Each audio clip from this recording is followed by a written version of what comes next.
اور ہم نے نہ تو ان مشرکوں کو کتابیں دیں جن کو یہ پڑھتے ہوں، اور اے نبی صلی اللہ علیہ وآلہ وسلم نہ تم سے پہلے ان کی طرف کوئی ڈرانے والا بھیجا،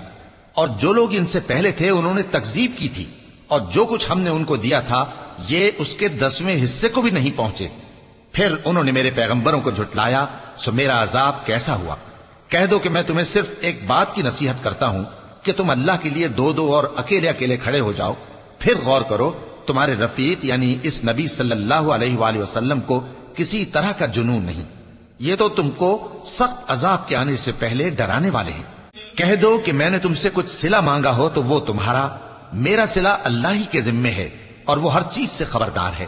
کہہ دو کہ میرا پروردگار اوپر سے حق ہی نازل کرتا ہے اور وہ غیب کی باتوں کا جاننے والا ہے۔ کہہ دو کہ حق آ چکا اور باطل نہ تو پہلے کچھ کر سکتا ہے اور نہ دوبارہ کچھ کرے گا۔ کہہ دو کہ اگر میں گمراہ ہوں تو میری گمراہی کا ضرر مجھی کو ہے، اور اگر ہدایت پر ہوں تو یہ اس وحی کے طفیل ہے جو میرا پروردگار میری طرف بھیجتا ہے، بے شک وہ سننے والا ہے، نزدیک ہے۔